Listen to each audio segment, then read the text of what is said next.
ये collegium system कैसे बना है, इस चीज़ को समझने के लिए आपको जो है कुछ केसेस देखने होंगे। देखिए होता क्या था पहले कि 1950 से 1950 से लेके 1973 तक सब कुछ स्मूथली चल रहा था। सभी चीज़ें स्मूथली चल रही थी, कोई भी दिक्कत नहीं था। लेकिन 1973 में कुछ ऐसा हुआ जिसके बाद से ये सुप्रीम कोर्ट ऑफ इंडिया को जो है प्रोएक्टिव बनना पड़ा। वो पैसिव नहीं रही और थोड़ी प्रोएक्टिव बनी। प्रोएक्टिव बनने के बाद में जो है कोलिजियम को डेवलप किया। तो क्या हुआ था, 1973 का टाइम था। 1973 तक होता क्या था कि जो सुप्रीम कोर्ट ऑफ इंडिया में CJI, chief justice of India जो थे वो चुने जाते थे। तो वो क्या होता था कि जो सुप्रीम कोर्ट ऑफ इंडिया के जो सबसे सीनियर मोस्ट जज होते थे, सुप्रीम कोर्ट ऑफ इंडिया के जो सीनियर मोस्ट जज होते थे ना, उन्हीं को अपॉइंट किया जाता था एज अ सीजेआई। ठीक है, तो उनको सीजेआई अपॉइंट कर लिया जाता था। लेकिन 1973 में क्या हुआ कि एक एएन रे थे। एएन रे जो थे, इनको सीजेआई अपॉइंट कर लिया गया था, जबकि इनसे 3 सीनियर मोस्ट जज थे सुप्रीम कोर्ट ऑफ इंडिया में। बट फिर भी एएन राय को जो है अपॉइंट कर लिया गया। तो इसने जो है कहीं ना कहीं एक जो प्रोटोकॉल था या फिर एक ट्रेडिशन चला आ रहा था 1950 से लेकर 1973 तक, इसको ब्रीच किया। और ब्रीच किया तो भाई जुडिशरी अपने इंडिपेंडेंस को लेकर के बहुत ही ज़्यादा एग्रेसिव होती है और वो कहीं ना कहीं प्रोएक्टिव मोड में रहती है। यहाँ तक कि आपको जान के हैरानी होगा कि जुडिशियरी ने जो है इंडिपेंडेंस ऑफ जुडिशियरी को basic structure of the constitution declare कर रखा है। मीन्स कि आप जुडिशियरी के इंडिपेंडेंस में इंटरवेन मत कीजिए। क्योंकि आप सोच के देखिए कि जिस बॉडी को आपने ये काम सौंपा है कि वो जो है कॉन्स्टिट्यूशन को इंटरप्रेट करे, मतलब कि वो बताए कि कॉन्स्टिट्यूशन क्या कह रहा है, कहाँ गलत है, कहाँ सही है, किस तरीके से कॉन्स्टिट्यूशन को इंटरप्रेट करना है, इतनी बड़ी रिस्पॉन्सिबिलिटी आपने दे रखी है जिस बॉडी को। यहाँ तक कि फंडामेंटल राइट्स जो होते हैं सिटीजन्स के, उसको प्रोटेक्ट करने का जो रिस्पॉन्सिबिलिटी है वो आपने दे रखा है सुप्रीम कोर्ट ऑफ इंडिया को। अगर आप उसके इंडिपेंडेंस में अगर आप इंटरवेन करोगे तो वाकई है कि जुडिशियरी तो थोड़ी सी वो एग्रेसिव होगी। तो उसी बीच में क्या हुआ कि फर्स्ट जजेस केस आया। हाँ, एक और चीज़ जान लीजिए कि दोबारा से इस चीज़ को ब्रेक किया गया था 1977 में भी। 1977 में हुआ क्या था कि एमवी बेग जो थी, वो एमवी बेग को बनाया गया CJI, chief justice of India. जबकि उस समय भी इनसे जो है सीनियर जज अवेलेबल थे। इनसे भी सीनियर जज जो है सुप्रीम कोर्ट ऑफ इंडिया में अवेलेबल थे। तो जब ये 2 बार ऐसे ब्रीच किया गया इस ट्रेडिशन को, तो इसी ने जो है फर्स्ट जजेस केस को जन्म दिया। और फर्स्ट जजेस केस में जो है वो क्या हुआ कि आप जब आर्टिकल 124 को पढ़ोगे तो 124 में कहा गया है क्या कि प्रेसिडेंट जो है ना, प्रेसिडेंट ऑफ इंडिया जो है, तो प्रेसिडेंट ऑफ इंडिया अपॉइंट करेंगे सुप्रीम कोर्ट ऑफ इंडिया के जजों के। तो जजेस का appointment supreme court of India के प्रेसिडेंट करेंगे और हाई कोर्ट ऑफ जजेस ऑफ इंडिया के अपॉइंटमेंट भी प्रेसिडेंट ही करेंगे। लेकिन इसमें क्या है कि विथ द कंसल्टेशन, तो ये कंसल्टेशन के साथ में करेंगे। तो कंसल्टेशन के बाद में, ठीक है, कंसल्टेशन के बाद में ही करेंगे। अब ये कंसल्टेशन कैसे होगा, तो सच जजेस से, मतलब वो ऐसे जजेस से वो करेंगे ना जिनको कि वो ज़रूरी समझते हैं, उनसे जो है कंसल्ट करेंगे पहले और तभी जो है अपॉइंटमेंट करेंगे। तो हुआ क्या कि ये जो कंसल्टेशन वर्ड है, इसी चीज़ को लेकर के फर्स्ट जजेस केस में सुप्रीम कोर्ट ऑफ इंडिया ने जो है अपना डिसीजन बताया। उसने बोला ना कि कंसल्टेशन जो लिखा हुआ है आर्टिकल 124 में, वो एक एडवाइस है। उन्होंने कहा कि एक एडवाइस है। उन्होंने बोला कि ये एक एडवाइस है, ना कि कॉन्करेंस है। अब ये दो वर्ड का मतलब आप जरूर समझिएगा, ठीक है। कॉन्करेंस और एडवाइस। देखिए, कॉन्करेंस कहने का मतलब होता है कि अगर आपने किसी को कुछ एडवाइस दिया और वो एडवाइस उसके ऊपर बाइंडिंग है, मतलब कि वो उससे बदल नहीं सकता, तो अब उसको हम लोग कहते हैं कॉन्करेंस। लेकिन अगर आपने किसी को एडवाइस दिया और सिर्फ जस्ट लाइक एडवाइस है, मतलब वो माने या ना माने, उसके ऊपर बाइंडिंग नहीं है, तो ये एडवाइस है। तो जो फर्स्ट जजेस केस आया था 1981 में, उसमें सुप्रीम कोर्ट ऑफ इंडिया ने यही बात कही कि ये जो कंसल्टेशन जो वर्ड लिखा हुआ है आर्टिकल 124 में, ये एक एडवाइस है, मतलब कि बाइंडिंग नहीं है, कॉन्करेंस नहीं है कि वो प्रेसिडेंट अगर उनको अच्छा लगता है तो वो उस बात को एक्सेप्ट करेंगे, अगर अच्छा नहीं लगता है तो वो उस चीज़ को एक्सेप्ट नहीं कर सकते हैं, वो फिर अपना कंसेंट यूज़ करके और अपॉइंटमेंट कर लेंगे, ठीक है। तो फर्स्ट जजेस केस में यही हो गया कि क्लियर हो गया भाई कि ये एक एडवाइस है, कंसल्टेशन एडवाइस है और इसमें कोई दिक्कत नहीं है। और ये जो वर्डिक्ट आया था, तो ये वर्डिक्ट आया, तो ये एडवाइस जब हुआ तो ये प्रूफ हो गया, चलो ठीक है भाई, जो 1973 में अपॉइंटमेंट किया गया था कि 3 सीनियर जज को छोड़ करके एक, और 1977 में भी कि सीनियर जज को छोड़ के एम बी वेग को जो है सीजीआई बना लिया गया था, तो इसको सेटिस्फाइड करने का कोशिश किया गया।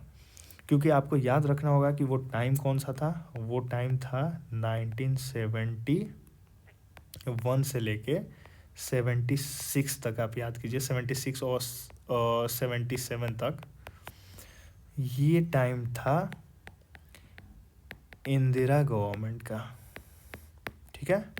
और आपको मालूम होगा कि आयरन लेडी थी हमारी जो first women prime minister of India Mrs Indira Gandhi जो थी, उनको आयरन लेडी कहा जाता था।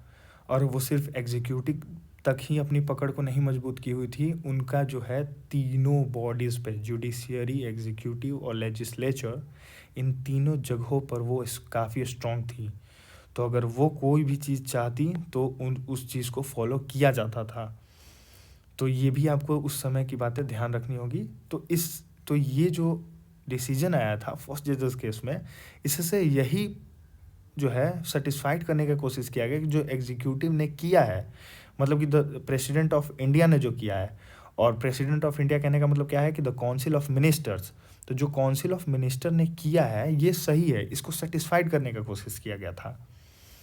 लेकिन अब क्या है कि सरकारें तो बदलती रहती हैं, सरकारें बदलेंगी, और जुडिशियरी भी कभी अपने इंडिपेंडेंस के साथ में तो नहीं चाहेगी कि छेड़छाड़ हो। इसी चीज़ को लेते हुए क्या हुआ कि सेकंड जजेस केस आ गया 1993 में। अब सेकंड जजेस का जो केस आया 1993 में, क्योंकि जुडिशरी कब तक चाहेगी भाई कि हमारे अंदर कोई इंटरवीन करे, हर बॉडी चाहती है कि मैं एक ऑटोनोमस बॉडी बनूं, इंडिपेंडेंट बनूं, मेरे किसी भी डिसीजन मेकिंग, जो भी मेरा डिसीजन लिया जा रहा है या मैं डिसीजन मेकिंग कर रहा हूँ उसमें कोई इंटरवीन ना करे, हर कोई ये सोचता है। जुडिशरी ने भी सोचा, उसने देखा कि भाई अब 1981 से तो हम ये झेल रहे हैं, लेकिन 1993 में 1993 में क्या हुआ कि जब सेकंड जजेस केस आया, तो इसमें ये जो वर्ड है ना कंसल्टेशन, ये कंसल्टेशन वर्ड जो है इसको जो है क्लेरिफिकेशन दिया जुडिशियरी ने। और ये क्या बोला कि अगर आप ये सोच रहे हैं कि ये एडवाइस है तो ये बिल्कुल गलत है।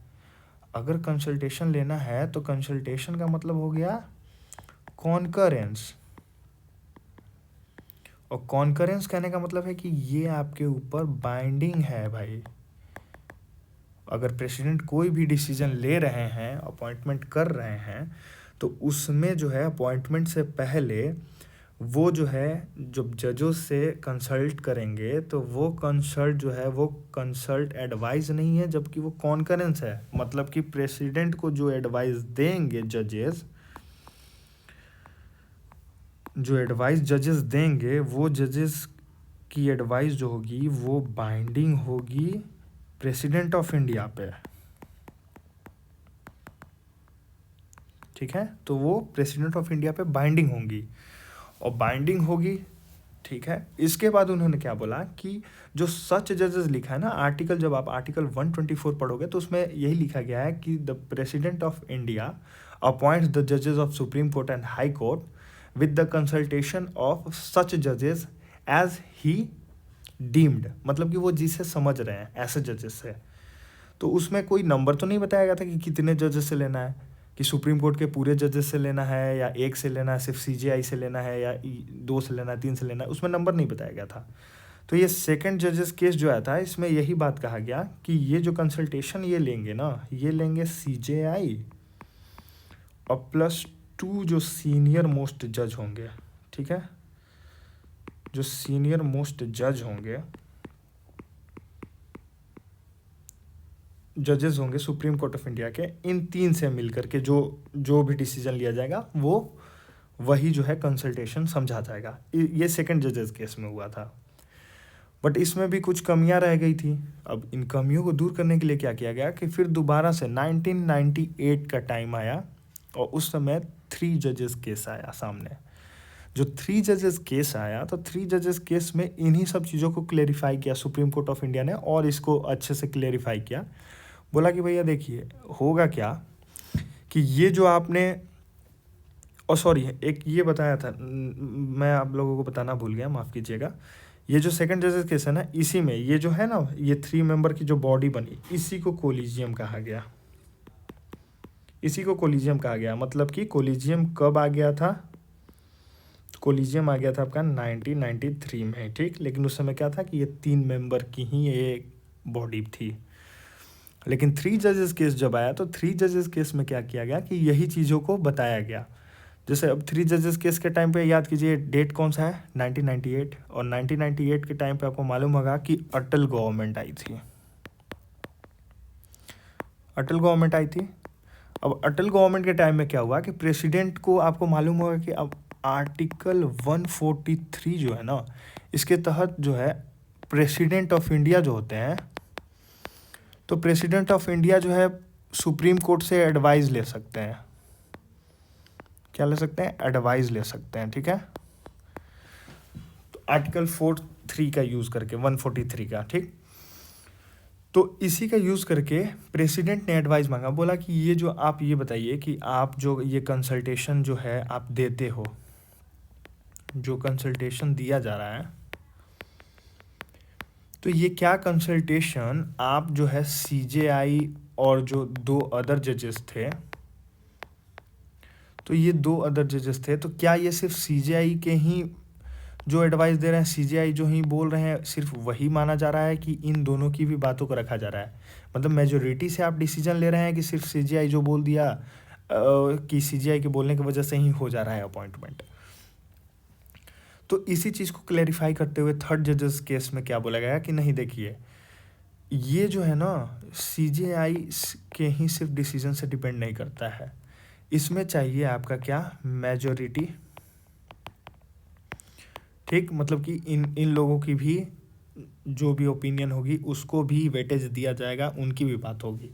इसके साथ साथ एक और बोला गया कि अब जो है, अब ये जो 3 मेंबर कमेटी थी कोलिजियम, अब इसको क्या किया जाएगा कि सीजेआई और +4 अदर सीनियर मोस्ट जज, ये बनाएंगे अब कोलिजियम। मतलब कि अब ये क्या हो गया, 5 मेंबर बॉडी बन गई, ये 5 मेंबर बॉडी बन गई अब।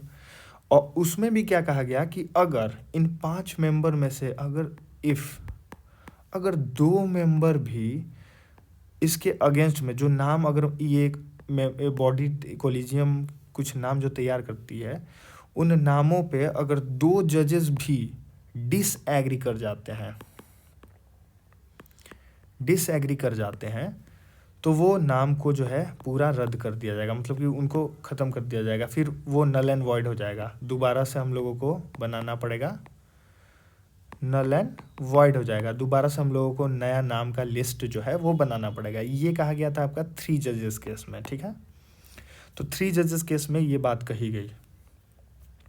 इस तरीके से बिल्कुल क्लियर हो गया कि अब कोलिजियम 5 मेंबर बॉडी बन गई है और इसके डिसीजन में मतलब कि सिर्फ सीजेआई के ही वेटेज नहीं रहेगी, ये जो 4 अदर जजेस होंगे उनकी भी वेटेज होगी। अगर उनमें से 2 लोग डिसएग्री कर जाएंगे तो पूरा वो लिस्ट ही नल एंड वॉइड हो